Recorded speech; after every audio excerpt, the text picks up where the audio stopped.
அரசியல் கட்சியினர் ஓட்டுக்கு பணம் தருவதை வறுமை சூழ்நிலை கருதி வாங்கிக் கொள்ளலாம் என்றும் அதே நேரத்தில் நல்லவர்களுக்கு வாக்களிக்க வேண்டும் என கோவையில் நடிகர் விஜய் ஆண்டனி கூறியுள்ளார். விஜய் ஆண்டனி பிலிம் கார்ப்பரேஷன் தயாரிப்பில் விநாயக் வைத்தியநாதன் இயக்கத்தில் விஜய் ஆண்டனி மற்றும் மிருணாளினி ரவி நடித்துள்ள படம் ரோமியோ வரும் 11ஆம் தேதி ரிலீஸாக உள்ள இப்படம் குறித்த செய்தியாளர்கள் சந்திப்பு கோவையில் நடைபெற்றது. இதில் ரோமியோ படத்தின் தயாரிப்பாளரும் நடிகருமான விஜய் ஆண்டனி மற்றும் நாயகி மிருணாளினி ரவி ஆகியோர் செய்தியாளர்களிடம் பேசினார். அப்போது பேசிய விஜய் ஆண்டனி குடும்பத்துடன் பார்க்கும் வகையில் இந்த படத்தை உருவாக்கியுள்ளதாக குறிப்பிட்டவர், குறிப்பாக மனைவிகள் பார்க்க வேண்டிய படம் என தெரிவித்தவர், ஒவ்வொரு கணவனும் மனைவியை இந்த படத்திற்கு அழைத்து வர வேண்டும் என்றார். ரோமியோ திரைப்படம் காதல் குறித்து விளக்குவதாகும். திருமணத்திற்கு பிறகு கணவன் மனைவியிடையே காதல் எப்படி இருக்க வேண்டும் என்பது குறித்து இந்த படம் கூறுவதாக அவர் தெரிவித்தார். படத்தின் நாயகி முதலிரவு காட்சியில் மது அருந்துவது போன்று வெளியிட்ட போஸ்டர் குறித்த கேள்விக்கு பதிலளித்த விஜய் ஆண்டனி படத்தில் சிறிய காட்சியாக அதை வெளிப்படுத்தி உள்ளதாகும். இதில் கலாச்சார சீரழிவு போன்ற விஷயங்கள் புகுத்தப்படவில்லை என தெரிவித்தார். பெண்கள் என்றுமே ஆண்களுக்கு மேலானவர்கள் என குறிப்பிட்ட அவர், ஆண்கள் நிறைய இடங்களில் தோல்வியடையும் போது அவர்களை தேற்றுவது ஒரு தாய், மனைவி போன்றவர்களே முக்கிய பங்கு வகிப்பதாக குறிப்பிட்டார். ஷூட்டிங்கின் போது ஏற்பட்ட விபத்திற்கு பிறகு மனதளவில் இன்னும் நம்பிக்கையுடன் இருப்பதாக தெரிவித்தார். நல்ல படங்களுக்கு எப்போதும் வரவேற்பு இருப்பதாகவும் அண்மையில் வெளியான சில படங்கள் இதற்கு எடுத்துக்காட்டாக இருப்பதாக அவர் கூறினார். நடிகர் விஜய் ஆரம்பித்துள்ள அரசியல் கட்சிக்கு தங்களின் ஆதரவு குறித்த நிலைப்பாடு குறித்து அவர் பேசுகையில் தாம் அனைத்து கட்சிகளுக்கு ஆதரவு அளிப்பதாக தெரிவித்தார். தற்போது அரசியல் கட்சியினர் ஓட்டுக்கு பணம் வழங்குவது குறித்த கேள்விக்கு பதிலளித்த அவர், ஓட்டுக்கு பணம் வழங்குவது பெறுவது தவறாக இருந்தாலும் வறுமை சூழ்நிலை கருதி ஓட்டுக்கு வழங்கப்படும் பணத்தை வாங்கிக் கொள்ளலாம் என்று கூறியவர், ஆனால் பணம் பெற்றதால் அந்த கட்சிக்கு தான் ஓட்டு என்பதை முடிவு செய்யாமல் நல்லவர்களுக்கு வாக்களிக்கலாம் என தெரிவித்தார். ரொம்ப நல்லா போச்சு இந்த கான்சர்ட் நேற்று சேலத்தில். அதை தொடர்ந்து நீ கோயம்புத்தூர்லையும் பண்ணுறோம். ஸோ ரோமியோ படம் வர 11th அன்னைக்கு ரிலீஸ் ஆகுது எல்லா ஊர்லேயும், தமிழ்லையும் தெலுங்குலையும். ரம்ஜான் அன்னைக்கு நீங்கள் எல்லாரும் கண்டிப்பாக தியேட்டரில் போய் இந்த படத்தை பார்க்கணும். இந்த படம் சம்பந்தமாக வேறு ஏதாவது உங்களுக்கு மனசில் வேறு சம்மந்தமாக கூட ஏதாவது டவுட் இருந்தால் நீங்கள் கேள்வியாக கேட்கலாம் சார். வழக்கமாக ஒவ்வொரு படத்துலையும் ஒவ்வொரு விதமான கதாபாத்திரத்தை ரோமியோ எந்த மாதிரி கதாபாத்திரம், அது மக்கள் மனசுல எப்படி இடம் பிடிக்கும், அதனுடைய வெற்றி எப்படி இருக்கும்? காதலை பற்றி நம்ம எல்லாரும் லவ் பண்ணுறோம்ல சார். நீ கூட லவ் பண்ணுறீங்களா? இப்போ லவ் பண்ணுறீங்களா சார் நீங்கள்? அதான் சார், தப்பிச்சிட்டிங்க. அது மாதிரி நானுமே லவ்வில் விழுறேன் சார். ஆக்சுவலாக ரொம்ப நாளாக ஒரு 40 வயசு வரைக்கும் லவ்வரே கிடைக்காம ரொம்ப என்னடா நமக்கு யாரும் லவ் பண்ண மாட்டேங்கிறாங்களே அப்படின்னு சொல்லிட்டு ஒரு ஏக்கத்தில் இருந்த ஒருத்தனுக்கு ஒரு பொண்ணு கிடைக்கல. அந்த பையன் அந்த பொண்ணை பார்க்குறான். அந்த பொண்ணு இந்த பொண்ணு தான். அந்த பொண்ணை பார்த்த பிறகு காதலில் விழுறான். விழுந்த பிறகு அந்த பொண்ணு இவனை மதிக்கவே மாட்டேங்கிறாங்க. எப்படி ட்ரீட் பண்ணுறாங்க, கடைசியில் இவன் காதல் ஜெயிக்குதா இல்லையா, அந்த பொண்ணோட பிரச்சனை என்ன, அந்த பொண்ணு ஏன் இவனை லவ் பண்ணல அப்படின்றதெல்லாம் கலந்து ஒரு ரொம்ப ரொம்ப செம ஃபன்னியான ஒரு மூவியாக இருக்கும். அதே சமயத்தில் பார்த்தீங்கன்னா ரொம்ப மெசேஜும் அது நல்லாயிருக்கும். ரொம்ப எல்லாருக்கும் என்னோட படம்னா ஒரு குடும்பமாக பார்க்கலான்னு சொல்லிட்டு ஒரு ஃபீலிங் இருக்கும் இல்லையா, எல்லாமே இருக்கும் அப்படின்ற மாதிரி. கண்டிப்பாக இந்த படம் எல்லாரையும் போய் சேரும். குறிப்பாக மனைவிகள் பார்க்க வேண்டிய படம். கணவர்கள் நீங்கள் எல்லாரும் மனைவிகளை தியேட்டர் கூட்டு போங்க. அருமையான ஒரு என்டர்டெயின்மெண்ட் ஃபிலிமாக அது கண்டிப்பாக அந்த ப்ராஜெக்ட் இருக்கும். இந்த ப்ராஜெக்ட் பார்க்கும்போது திருமணத்துக்கு அப்புறம்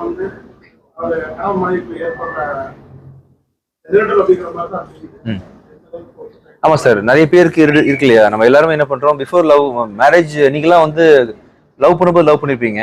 மேரேஜ் டைம் அப்புறம் நீங்க வேலை சூழல் காரணமாக பலு காரணமாக என்ன பண்றீங்க, லவ்ன்றது பண்ண முடியாம போகுது. ஆக்சுவலா நம்ம ஒய்ஃப் தானே அப்படின்னு சொல்லிட்டு நிறைய பேர் அட்வான்டேஜ் எடுத்துக்கிறோம். அப்படிலாம் இல்லாமல் ஸ்டில் அந்த ஹீரோ எவ்வளோ தூரம் தன் மனைவியை உயிராக நேசிக்கிறான், கூட எப்படி நிற்கிறான், நிறைய விஷயங்களை சப்போர்ட்டிவா அப்படின்றதெல்லாம் சேர்த்து லவ் ஸ்டோரி தான், ஆனால் ஆஃப்டர் மேரேஜ் லவ் ஸ்டோரி அப்படின்ற மாதிரி எடுத்திருக்கேன். ஆமாம் சார். நீ குடிப்பீங்க இருக்குங்களா சார்? ஆமாம் ஆமாம் இருக்கு சார். அதை பற்றி உங்களுக்கு ஏதாவது சந்தேகம் இருக்கா சார்? அது நமக்கு நிறைய பேர் சாப்பிட்றோம்ல சார், அதுதான் இருக்கிறத காட்டுறேன். புதுசாக ஒன்று பர்டிகுலர் எல்லாரும் உமன் ஆம்பளை பொம்பளை எல்லாம் கிடையாது சார். நம்ம ஈக்குவலான இந்த தமிழகத்தில் ஆண் பெண் வேறுபாடுலாம் இருக்கக்கூடாது ஃபியூச்சரில். ஏன் பண்ணுறாங்க அப்படின்றது நீங்கள் படம் பார்க்கும்போது தெரியும் சார். நியாயமான காரணம் அந்த படத்தில் இருக்கு. பொதுவாக அப்படி இருக்கு. இல்ல சார், உங்களுக்கு கண்டிப்பா சமம் தான் சார். நம்மளோட மேல பெண்கள் வந்து நம்மளோட மேல சார். ஆக்சுவலா சமம் கிடையாது. ஆம்பளைங்கெல்லாம் கீழே தான். ஆக்சுவலா ஒரு அம்மா வந்து இல்லைன்னா வந்து யாருமே உருவெடுக்க முடியாது. உங்க குடும்பத்துல எல்லாருக்கும் தெரியும் இல்லையா, குடும்பத்தை நடத்துறது மனைவி தான், உங்களை பெற்று வளர்த்தது அம்மா தான். அம்மா எவ்வளவு பவர்ஃபுல், அவங்க கொடுக்குற அன்புலாம் எப்படி நம்மளை வந்து நிறைய இடத்துல வந்து ஆம்பளைங்க மனசு உடைஞ்சு உட்கார்ந்துருக்கும் போது ஒரு பெண் கொடுக்குற தைரியம் தான் ஆணை நிறைய இடத்துல ஓட்டுது. பெண்கள் ஆக்சுவலா ஆம்பளை கூட மேலதான். அதனால வந்து இது கலாச்சார சீரழிவுன்னு நினைக்கிறீங்களா சார்? ஆக்சுவலா அப்படிலாம் எதுவும் இல்லை சார். சும்மா ஒரு படத்துல ஒரு சின்ன சீன் வச்சுட்டதுனால அதனால கலாச்சாரம் ஒன்றும் ஆயிடாது சார். இது படம் தான், அதை நம்ம வந்து பெர்சனலா எடுத்துக்க வேண்டாம். இல்ல சார், சூழ்நிலை ப்ராப்ளம் அந்த பொண்ணுக்கு தான் தெரியும் அந்த பிரச்சனை என்னன்னு சொல்லிட்டு. அந்த படத்துல குடிச்சாங்க, தவறுன்னு சொல்ல வரல, உடம்புக்கு கெடுதிதான். அது வந்து குடிக்காம இருக்கிறது நல்ல சிறந்த விஷயம். உடம்ப பார்த்துக்குங்க, குடின்றது தவறு தான். பட் சில சமயம் நம்மளும் தவறு பண்றோம் இல்லையா? நீங்க பண்ணிருப்பீங்க 1000 தப்பு, நான் பண்ணிருப்பேன் 2000 தப்பு. அதுல ஒரு தப்பு இந்த தப்பு. அதை போட்டோ எடுத்து போஸ்ட் ஆக்கிட்டதுனால கொஞ்சம் பெருசா தெரியுது. உங்களை பாதிக்காது சார், கவலைப்படாதீங்க சார். நீங்க சேஃபா இருப்பீங்க. இன்னைக்கு இருக்கக்கூடிய இளம் தலைமுறை பெண்கள் நிறைய பேர் வந்து அப்படின்னு போறதுனால நிறைய சீரழிவுகள் இருக்கு அப்படின்றது வந்து பொதுவான ஒரு கருத்து. பொதுவான கருத்து தான் சார். இந்த போஸ்டர் வரும்போது நிறைய பேர் போகக்கூடிய வாய்ப்புகள் நீங்களே சின்ன கான்செப்ட் தான் சார். இந்த ஒரு போஸ்டர்னால ஒன்னும் ஆயிடாது சார். நீங்க பயப்படுற அளவுக்கு ஒன்றும் ஆகாது. நீங்க கவலைப்படாதீங்க சார், நான் இந்தியாவை பாத்துக்கிறேன். Don't worry. என்ன சார் கதை? ஆக்சுவலா ஐ ஹேட் யூ ஐ லவ் யூன்னு சொல்லிட்டு ஒரு சின்ன ஒரு ஷார்ட் ஸ்டோரி இது யூடியூப்ல பார்த்தேன். நல்லா இருந்துச்சு. கண்டிப்பா அந்த மாதிரி ஷார்ட் ஸ்டோரிஸ் பண்றதுக்கு வந்து அதிகபட்சம் ஒரு 1 லட்சம் 1.5 லட்சம் செலவழிச்சிருப்பாங்க. ரிசல்ட்டை பார்க்கும்போது ரொம்ப ப்ரொஃபஷனலா இருந்துச்சு. நானே அந்த பையனுக்கு கால் பண்ணி பேசி வீட்டுக்கு வச்சு பார்த்து, நல்லா பண்ணிருக்கீங்க தம்பி, விதின் யுவர் லிமிட்ஸ் வந்து நல்லா பண்ணிருக்கீங்க, கண்டிப்பா நான் வந்து உங்களுக்கு கூட படம் ஒர்க் பண்ணணும்னு ஆசைப்படுறேன், கதை இருக்கான்னு கேட்டேன். சரி சார், ரெடி பண்ணிட்டு வரேன்னு சொன்னாப்புல. ஒரு 3 மாசம் கழிச்சு கதையோட வந்தாப்புல. வந்த பிறகு பிடிச்சிருந்துச்சு. உடனே நானா தேடி கூப்பிட்டு பண்ண படம் தான் இந்த ரோமியோ. இந்த கேரக்டருக்கு ஆப்டான ரோல் சார். அந்த பையனை குடும்பப்படுத்துறதுக்கான எல்லா தகுதியும் உங்களுக்கு இருக்கு. அவங்ககிட்ட கேளுங்க ஏன் அதை அவங்க போட்டோன்னு சொல்லிட்டு.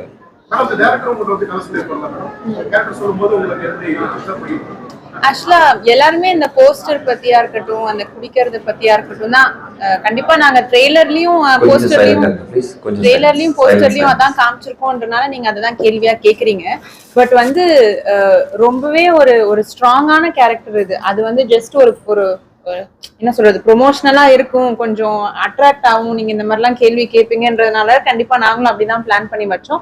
பட் படத்துல பாத்தீங்கன்னா அந்த பொண்ணுக்கு வந்து ஒரு ஸ்ட்ராங்கான ஒரு லட்சியம்னு ஒண்ணு இருக்கு அவங்களுக்கு. அதை நோக்கி அவங்க போயிட்டு இருக்காங்க. அதை அவங்க எப்படி அடையறாங்க, அது அடையறாங்களா இல்லையா, அது நடுவுல வந்து ஒரு கல்யாணம்னு நடந்துருது, அதை எப்படி பேலன்ஸ் பண்றாங்க. ஸோ இன்னைய காலகட்டத்துல இருக்க பொண்ணுங்களுக்கு எப்படிலாம் ஸ்ட்ரெஸ் வருது, அவங்களுக்குன்னு ஒரு பேஷன் இருந்தாலும் அவங்க பேரண்ட்ஸ் சப்போர்ட்டிவா இருக்காங்களா, சப்போர்ட்டிவா இல்லைனாலும் அவங்க எப்படி இன்னும் வந்து கண்டிப்பா நான் அதை அடைஞ்சே ஆகணும்ட்டு ஒரு நோக்கத்தோட இருக்காங்கன்றதுதான் கதை. ஸோ வந்து இது எனக்கு ரொம்பவே வந்து எனக்கு ரொம்ப ரிலேட்டபிளா இருந்தது. ஏன்னா நானுமே அந்த மாதிரி ஒரு பேக்ரவுண்ட்ல இருந்தா ரொம்ப எங்க அப்பா அம்மா கிட்ட எல்லாம் ஸ்ட்ரகிள் பண்ணி தான் என்னோட பேஷனை சூஸ் பண்ணி வெளியில வந்தேன்.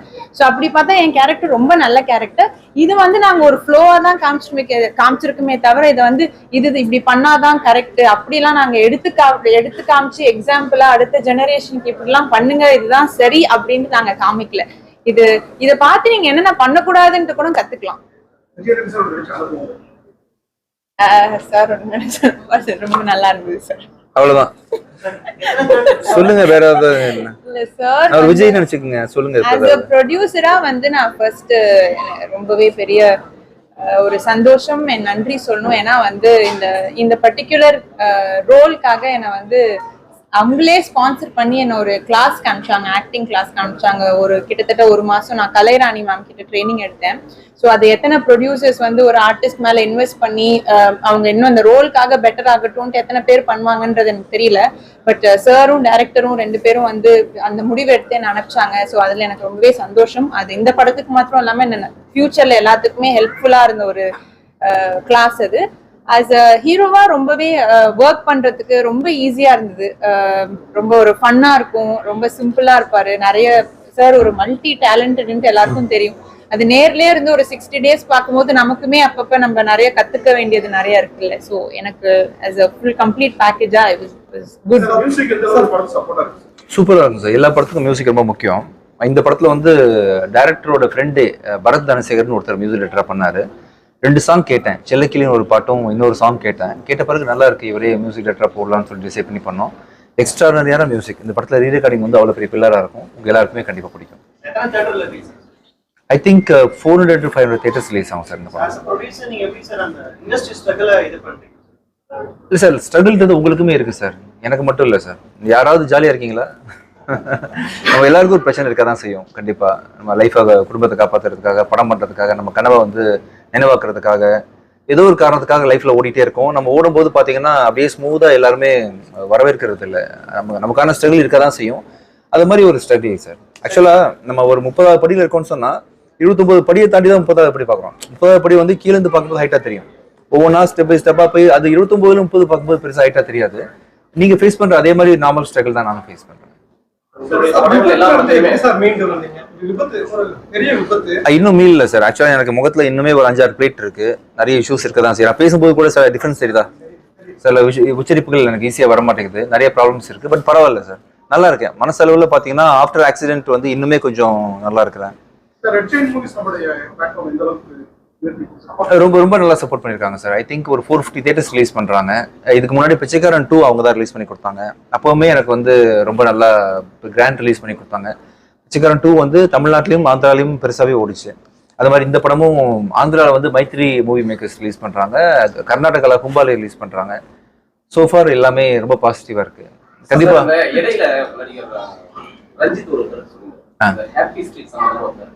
அப்படி நம்ம ஊர்ல இருக்கா? என்ன பண்றாங்க?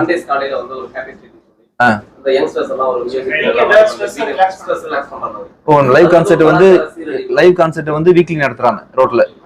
அதானே, சூப்பர் தானே. ஐயோ, நான் லைவ் கான்சர்ட் பண்றேனே, பரவாயில்லையா? இல்லைங்க, நம்ம வசதி இருக்கு, ஸ்டேஜ்ல பண்றோம். வசதி இல்லை ரோட்ல தானே பண்ண முடியும். வீட்டுல பண்ணலாம். ஒரு அபார்ட்மெண்ட்ல இருந்தா அபார்ட்மெண்ட் சின்ன காம்பவுண்டுக்குள்ள பண்ணலாம். சந்தோஷமா இருக்கிறதுக்கு என்ன வேணா பண்ணலாம். இன்னொருத்தர பாதிக்காத வரைக்குமே நம்ம லைஃப்ல என்ன வேணா பண்ணலாம். இல்ல எல்லாரையும் நம்ம ஒரு படத்துல ஒரு சீனை வச்சுக்கிட்டு அதான் சமுதாயம்னு சொல்ல முடியாது. 2 பொண்ணுங்க ஒரு ஷார்ட் நைட் ட்ரெஸ் போட்டு வந்திருக்கலாம். ஃபர்ஸ்ட் ஆஃப் ஆல் அது அவங்க கம்ஃபர்ட்டுங்க. உங்களுக்கு பார்க்க பிடிக்கலையா, கண்ணை முடிக்குங்க. நம்ம எதுக்கு அவங்கள குறை சொல்லணும்? ரொம்ப தப்பா இருக்கு அப்படின்னும் போது ரொம்ப அவ்வளவு தூரம் எனக்கு தெரிஞ்சு தமிழ்நாட்டுல வந்து இருக்க வாய்ப்புகள் கிடையாது. அப்படி 1 or 2 போயிருந்தா அதை வந்து நம்ம வந்து ஒரு பெரிய எக்ஸாம்பிள் எடுத்து பேச வேண்டிய அவசியம். அது மொத்த பெண்களையும் ரெப்ரசென்ட் பண்ற மாதிரி அது கலாச்சாரத்தை பாதிச்சுட்டாங்க அப்படின்ற மாதிரி நம்ம சொல்ல வேண்டாம். அவருடைய கருத்து என்ன அப்படின்னா, ஹாப்பி ஸ்ட்ரீட் மாதிரி நிகழ்ச்சி நடத்துறதுக்கு பதிலாக அந்த வீக்கெண்ட்ல ஒரு பாரம்பரிய கலை நிகழ்ச்சிகளை வந்து நடத்தலாம். அவரே நடத்தலாம். ஆக்சுவலா தப்பு கிடையாது. அதுவும் பண்ணலாம், இதுவும் பண்ணலாம். இல்ல நம்ம சென்னையில கூட சங்கமம் சொல்லிட்டு இதை பண்ணாங்கல்ல, கிராம இது பண்றாங்க, நிறைய பண்றாங்க. மேபி அவர் வந்து தவறுதான ஒரு விஷயத்த பார்த்து இருந்திருக்கலாம், அதை சாடி கேட்டு இருந்திருக்கலாம். அவரோட கருத்துலையும் தப்பு இல்லை. அவர் பார்த்த ஒரு இன்சிடென்ட் அட்ரஸ் பண்ணியிருக்காரு. ஸோ சப்போஸ் நம்ம ரோட்ல நடந்து போயிட்டு இருக்கோம், 2 பேர் சண்டை போடுறாங்க, ஒருத்தர் அடி வாங்கிட்டே இருக்கா, ஒருத்தர் அடிச்சுட்டே இருக்கான் போது நம்ம சட்டையை பிடிப்போம் இல்லை, ஏண்டான்னு சொல்லிட்டு கேட்குற மாதிரி அவர் கண்ணில் ஏதோ ஒரு அநியாயம் பட்டிருக்கு, அதுக்காக குரல் எழுப்பியிருக்காரு. தவிர அதையும் பொதுப்படையாக்க வேண்டிய அவசியம் இல்லை. தவறுகள்ன்றது அங்கங்க நெகிழ தான் செய்யும். அந்த தவறை மட்டும் நம்ம பார்த்துட்டா பிரச்சனை இல்லை.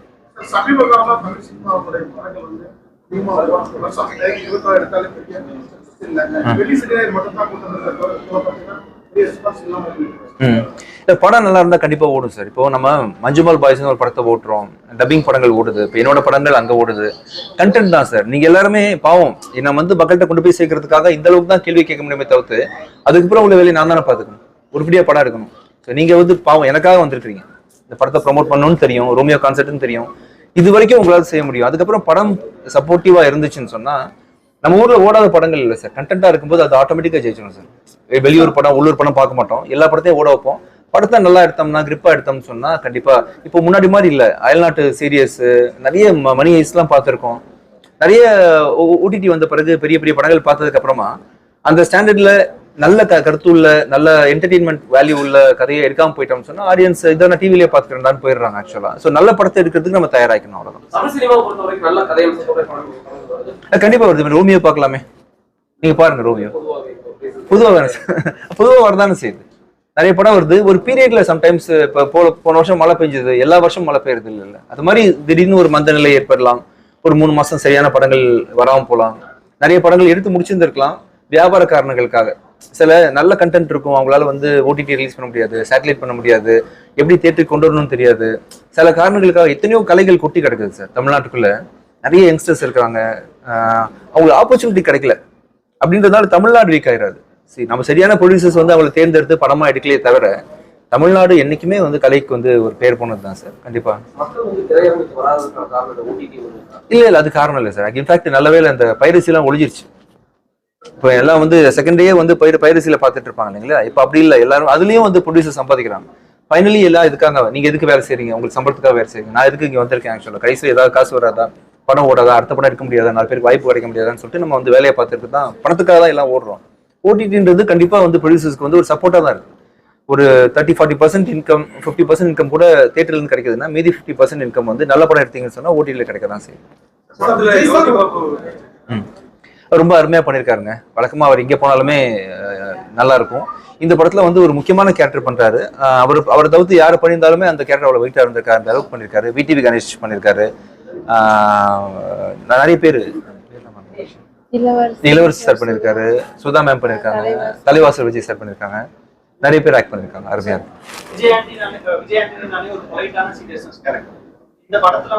அப்படி தெரியுதா? ரீசெண்டாவும் அப்படி தெரியும். அப்படியா? சரி, ஓகே. நான் ஒண்ணும் பண்ணல. நான் என்ன பண்ணிட்டு நினைக்கிறீங்க இந்த பொண்ணை இது வரைக்கும்? ஒண்ணு சரி சார், பத்திரமா தான் வச்சிருக்கேன், நல்லா பாத்துக்கிட்டேன், பத்திரமா வச்சிருக்கேன், தவறுதா எது வார்த்தையும் பேசல, முறையா ரோஸ் பூ கொடுக்குறேன், ப்ராப்பரா அப்ரோச் பண்றேன், அன்பா இருக்கிறேன், அவ்வளவுதான். நான் என்ன பண்ணிட்டு நினைச்சிட்டு இருக்கிறீங்க நீங்க எல்லாரும்? சார் சொம்பு வச்சுட்டு உட்காந்துருக்கேன் சார் கையில. நீங்க பயப்படுற மாதிரி ஒண்ணும் பண்ணல, நாமளா உட்காந்து. விஜய் சார் வந்து தமிழ் இண்டஸ்ட்ரியில இருந்து வெளியே போறேன். சரிங்க. தமிழக வெற்றிக்காக வந்து கட்சி ஆரம்பிச்சிருக்காரு. அதை பத்தி நீங்க உங்க கருத்து என்ன சார்? இன்னொரு படம் பண்றாருங்க ஆக்சுவலா. ஆமா சார், அடுத்த வாரம் முடிக்கிறாரு. ஆமா முடிக்கிறாரு. சினிமா இண்டஸ்ட்ரியில இருந்து வெளியே, தமிழ் சினிமா இண்டஸ்ட்ரியில இருந்து வெளியில போறாரு, நடிக்க மாட்டாரு.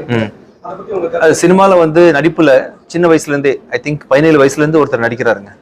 ஸோ 17 வயசுல இருந்து ஒரே வேலையை பாக்குறாரு. அதுல வந்து அவர் உச்சம் தொட்டுட்டாரு, பெரிய லெவல்ல இருக்கிறாரு. அப்படின்றதுனால நமக்கு அன்பு கொடுத்த மக்களுக்கு திருப்பி ஏதாவது பண்ணணும்னு அவருக்கு தோணி இருக்குன்னு நினைக்கிறேன் ஆக்சுவலா. அப்படின்றதுனால அவர் போறது வரவேற்கத்தக்கது தான். ஸோ மக்களுக்கு ஏதோ பண்ணணும்னு நினைக்கிறாரு, பண்ணட்டும், பார்க்கலாம். யாருங்க சார்? நீங்களா கூட வரணும் சார், அதான் உங்க மேல கோவம் ஆக்சுவலா. நீங்களே வர மாட்டேங்கிறீங்க என்ன சார்? இல்ல சார், அந்த அரசியல் இல்லை. நீங்களும் எலெக்ஷன்ல நிக்கணும், நாலேஜ் உள்ளவங்க வரணும், தவறு இல்லை சார். நீங்க வரலாம், கேமராமேன் வரலாம். நீங்க யாரு சார்? நீங்க வரலாம், அங்க பிஆர்ஓ வரலாம். பிஆர்ஓ நீங்க அரசியல் வரீங்களா? வரீங்களா? இது சார்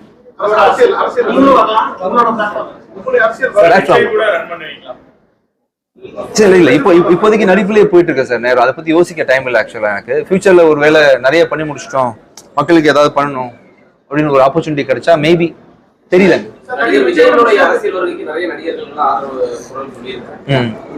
நான் எல்லாருக்குமே குரல் கொடுக்குறேன். திருமாவளவன் சார் கொடுக்குறேன், விஜய் சார் கொடுக்குறேன், அப்புறம் வந்து ஸ்டாலின் சார் கொடுக்குறேன். எல்லாருமே உங்களுக்கும் கொடுக்குறேன். கொடுக்கணுமா? வாங்க சார், தைரியமா வாங்க, பரவாயில்ல.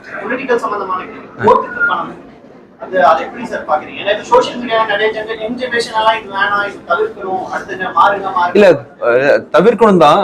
ஒருவேளை ரொம்ப வறுமையிலையும் பசியிலையும் இருக்கீங்க, அடுத்த வேலை பசங்களுக்கு சோறு இல்ல, ஃபீஸ் கட்ட முடியல போது நீங்க அந்த காசை வாங்கிக்கங்க. நான் ஓட்டு மட்டும் போடும்போது நீங்க கொடுத்தவனுக்கு போடணும்னு நினைக்காதீங்க, நல்லவனுக்கு போடு. சரி, உங்க பணத்தை திருப்பி தராங்க, வாங்குறதுல ஒன்றும் தப்பு இல்லை.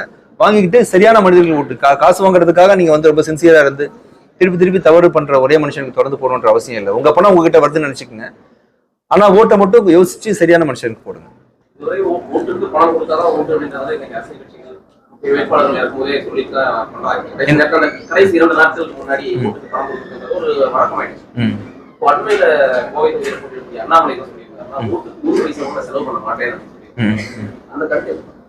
சந்தோஷம் தான், கொடுக்கலாம் பரவாயில்லதான். பட் கொடுத்தா கூட என்ன பண்றது, வாங்கிக்கங்க. கஷ்டப்படுற குடும்பங்கள் வாங்கிக்கங்க, உங்க பணம் தான். நாளைக்கு வந்து நான் சொன்ன மாதிரி நம்ம நிலைமை நமக்கு தெரியும்.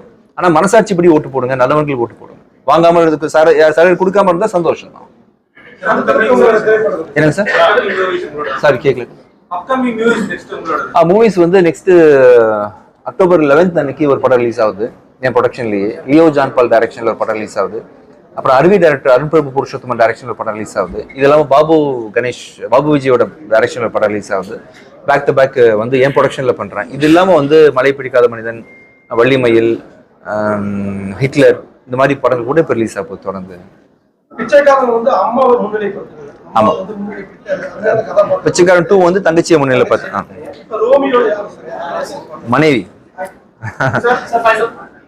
நடிகர் விஜய் உடன் இணைந்து விஜய் அரசியல் ஆல்ரெடி வேட்டைக்காரன் வேலையை தான் பண்ணேன். அரசியல் அது தெரியல, இப்போ ஐடியா இல்லைங்க ஆக்சுவலா எனக்கு. இப்போ எதுவும் உங்களுக்கு ஆசைப்படுறீங்களா அந்த மாதிரி?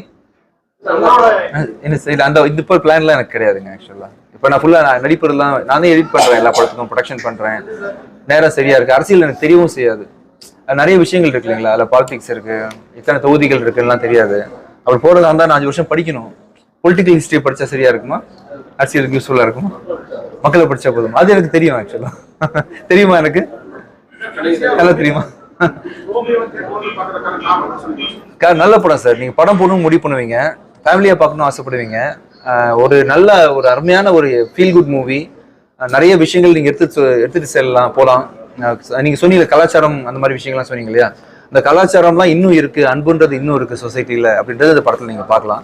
ஒரு அருமையான மூவி. பிச்சைக்காரன் 1 மாதிரியான ஈக்குவலான மூவி தான் ரோமியோ. கண்டிப்பாக பேர் தான் ரோமியோன்னு இருக்கும், ஆனால் ரோமியோ பாவம். அது இந்த ரோமியோ அடிவாங்கிற ரோமியோ, அடிக்கிற வந்து பொண்ணு வந்து ஜூலியட் வந்து அவங்க தான்.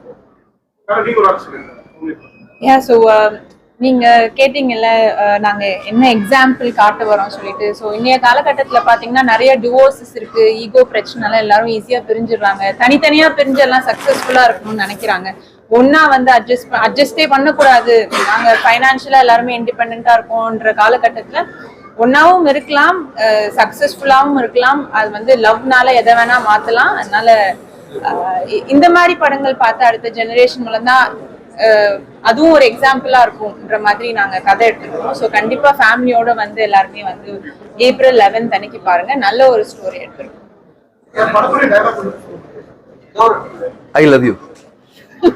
யாரை பார்த்தா? அவங்கள பார்த்தா, உங்களை பார்த்தா, இவங்கள பார்த்தா ஐ லவ் யூ.